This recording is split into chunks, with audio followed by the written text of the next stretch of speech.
नमस्कार दोस्तों। आप सभी विद्यार्थियों का आपके अपने YouTube चैनल एडू फैक्ट के प्लेटफॉर्म पे बहुत बहुत स्वागत है। दोस्तों, आज की क्लास में हम बात करने वाले हैं विश्व के महत्वपूर्ण पर्वतों के विषय में। तो आइए जानते हैं कि आज की क्लास में कौन कौन से महत्वपूर्ण प्रश्नों को शामिल किया गया है। दोस्तों, अगर हम पहले प्रश्न की बात करें तो पहले प्रश्न में कहा गया है कि किसे पर्वतों का सागर कहा जाता है, यानी पर्वतों के सागर के नाम से किसे जाना जाता है। तो इसके लिए आपका सही विकल्प हो जाएगा कोलंबिया, यानी ब्रिटिश कोलंबिया को विश्व पर्वतों का सागर कहा जाता है। अगला प्रश्न है, दक्षिण अमेरिका की सबसे लंबी पर्वत श्रृंखला कौन सी है। तो दक्षिण अमेरिका की सबसे लंबी पर्वत श्रृंखला एंडीज है, याद रखिएगा। विकल्प ए बिल्कुल सही आंसर हो जाएगा।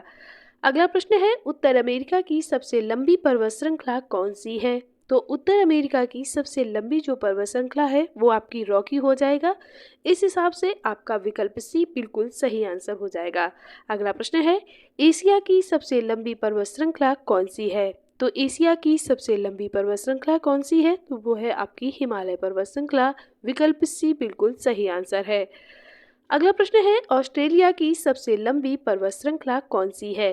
तो ऑस्ट्रेलिया की सबसे लंबी पर्वत श्रृंखला ग्रेट डिवाइडिंग रेंज है, याद रखिएगा। अगला प्रश्न है, यूरोप की सबसे लंबी पर्वत श्रृंखला कौन सी है। तो यूरोप की जो सबसे लंबी पर्वत श्रृंखला है वो है स्कैंडिनेवियन पर्वत श्रृंखला जो है वो यूरोप की सबसे लंबी पर्वत श्रृंखला है, याद रखिएगा। विश्व की सबसे लंबी पर्वत श्रृंखला कौन सी है। तो विश्व की जो सबसे लंबी पर्वत श्रृंखला है वो है आपकी एंडीज, और विकल्प सी आपका बिल्कुल सही आंसर है। अगला प्रश्न है, घटती हुई लंबाई के अनुसार विश्व की पर्वत श्रृंखला का सही क्रम कौन सा होगा। तो इस हिसाब से आपका कौन सा सही क्रम हो जाएगा। तो जो सबसे लंबी पर्वत श्रृंखला है वो आपकी है एंडीज, उससे छोटी है रॉकी, उससे छोटी है हिमालय, और उससे छोटी है ग्रेट डिवाइडिंग रेंज। तो इस हिसाब से आपका विकल्प बी बिल्कुल सही आंसर हो जाएगा। अगला प्रश्न है, एशिया की सबसे ऊंची पर्वत चोटी कौन सी है। तो एशिया की सबसे ऊंची जो पर्वत चोटी है वो है आपकी mount Everest. Mount Everest Asia की सबसे ऊंची पर्वत चोटी है। दक्षिण अमेरिका की सबसे ऊंची पर्वत चोटी कौन सी है। तो दक्षिण अमेरिका की सबसे ऊंची जो पर्वत चोटी है वो है माउंट एकांकागुआ। विकल्प सी बिल्कुल सही आंसर हो जाएगा। अगला प्रश्न है, उत्तर अमेरिका की सबसे ऊंची पर्वत चोटी कौन सी है। तो उत्तर अमेरिका की सबसे ऊंची जो पर्वत चोटी है वो है आपकी माउंट मैकिनले। विकल्प बी बिल्कुल सही आंसर हो जाएगा। अगला प्रश्न है, ऑस्ट्रेलिया की सबसे ऊंची पर्वत चोटी कौन सी है। तो ऑस्ट्रेलिया की सबसे ऊंची पर्वत चोटी है माउंट कोसिस्को।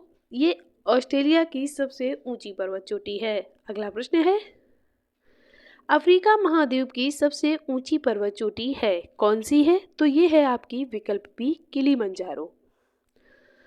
यूरोप महाद्वीप की सबसे ऊंची पर्वत चोटी का नाम क्या है। तो यूरोप महाद्वीप की जो सबसे ऊंची पर्वत चोटी है वो है आपकी एल्ब्रुस, याद रखिएगा। विकल्प डी राइट आंसर हो जाएगा। इसके बाद में विश्व की सबसे ऊंची पर्वत चोटी पूछी गई है, तो आप बताएंगे कि विश्व की सबसे ऊंची पर्वत चोटी कौन सी है। वो है आपकी माउंट एवरेस्ट। आल्प्स पर्वतमाला का विस्तार किस महाद्वीप में है। तो आल्प्स पर्वतमाला का जो विस्तार है वो है आपका यूरोप में। आल्प्स पर्वत से किस नदी का उद्गम होता है। तो आल्प्स पर्वत से जो उद्गम होता है वो किस नदी से होता है। तो इसके लिए आपका सही विकल्प हो जाएगा राइन नदी। राइन नदी का जो उद्गम होता है वो आल्प्स पर्वत से होता है, और ये जो यूरोप की है सबसे व्यस्ततम नदी भी मानी जाती है। ब्लैक फॉरेस्ट पर्वत का विस्तार किस देश में है। तो ब्लैक फॉरेस्ट पर्वत का जो विस्तार है वो कहाँ पर है। तो ये जर्मनी में है, ठीक है। जर्मनी में इसका विस्तार है, और ये जर्मनी में जो राइन नदी है उसके पश्चिमी तट पर इसका विस्तार है। ये भी आप याद रखिएगा, ये पूछ लिया जाता है। अगला प्रश्न है, भारत और म्यांमार के बीच में कौन सा पर्वत सीमा बनाता है। तो भारत और म्यांमार के बीच में जो अराकान योमा पर्वत है, यही पर्वत भारत और म्यांमार के बीच में सीमा बनाता है। अराकान योमा पर्वत श्रृंखला की सर्वोच्च चोटी कौन सी है। तो ये है माउंट विक्टोरिया। विकल्प बी राइट आंसर हो जाएगा। अगला प्रश्न है, सीरिया और इजराइल के बीच में सीमा का निर्धारण कौन सी पहाड़ियाँ करती हैं? तो ये सीरिया और इजराइल के बीच में जो कौन सी पहाड़ियाँ करती हैं, तो ये गोलन पहाड़ियाँ जो हैं ये सीमा का निर्धारण करती हैं सीरिया और इजराइल के बीच में।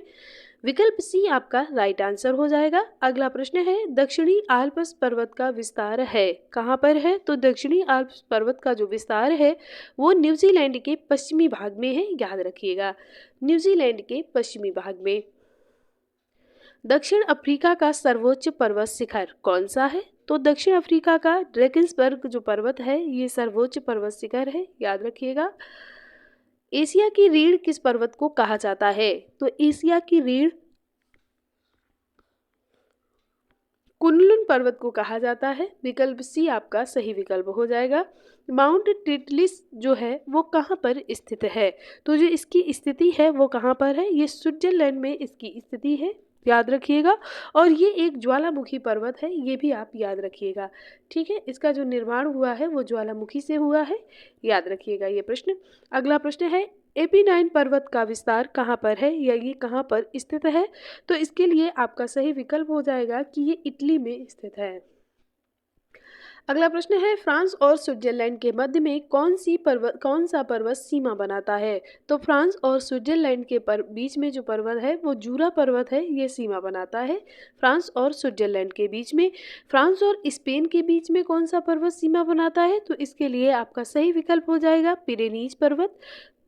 फ्रांस और स्पेन के बीच में पिरेनीज पर्वत सीमा बनाता है, तो स्पेन में पा है और पिरेनीज में पा है, और इधर आप इसमें देखेंगे तो फ्रांस और स्विट्जरलैंड में जूरा बनाता है। ये दोनों याद रखिएगा, फंसा देता है कभी कभी। अगला प्रश्न है, इनमें से कौन सी प्राचीन पर्वत श्रृंखला नहीं है? तो कौन सी पर्वत श्रृंखला है जो कि प्राचीन नहीं है? तो इसमें जो आपका जूरा पर्वत है ये प्राचीन पर्वत श्रृंखला नहीं है। बाकी जो अरावली है और इसके बाद में आप ये ऑपरेशन लिखा है, ये है अपलेशियन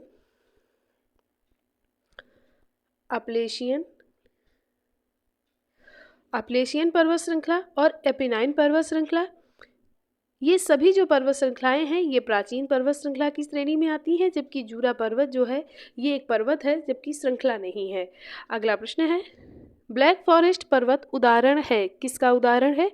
तो जो ब्लैक फॉरेस्ट पर्वत है ये ब्लॉक माउंटेन का उदाहरण है, याद रखिएगा, यानी ब्लॉक पर्वत का उदाहरण है। अगला प्रश्न है, व्हाइट पर्वत पाए जाते हैं कहाँ पर पाए जाते हैं? तो व्हाइट पर्वत जो पाए जाते हैं वो संयुक्त राज्य अमेरिका में पाए जाते हैं। ब्लैक पर्वत और व्हाइट पर्वत दोनों संयुक्त राज्य अमेरिका में पाए जाते हैं। माउंट किलिमंजारो किस देश में स्थित है? तो माउंट किलिमंजारो जो है वो तंजानिया में स्थित है, याद रखिएगा। अगला प्रश्न है, कैस्पियन सागर और काला सागर के बीच में कौन सी पर्वत श्रृंखला स्थित है? तो इसके बीच में कौन सी पर्वत श्रृंखला स्थित है? कॉकेसस पर्वत श्रृंखला, जो कि कैस्पियन सागर और काला सागर के बीच में स्थित है, याद रखिएगा। अगला प्रश्न है, आल्प्स पर्वत श्रृंखला की सबसे ऊंची चोटी कौन सी है? तो ये है माउंट ब्लैक जो है वो आल्प्स पर्वत श्रृंखला की सबसे ऊंची चोटी है। अगला प्रश्न है, कुनलुन पर्वत श्रृंखला कहाँ पर स्थित है?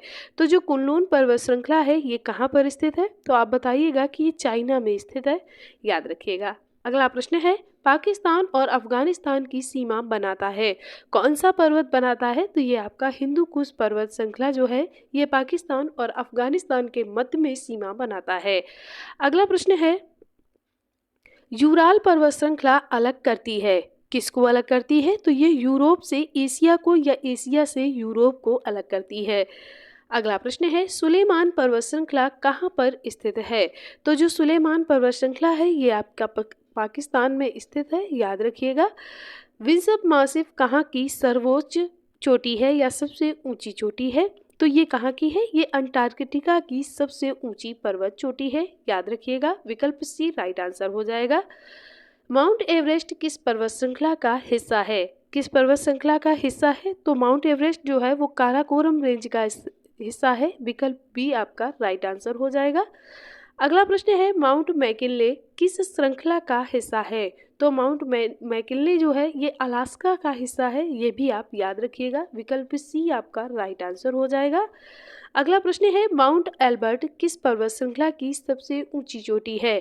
तो ये किस पर्वत श्रृंखला की ऊंची चोटी है? तो ये रॉकी पर्वत की सबसे ऊंची चोटी है, याद रखिएगा।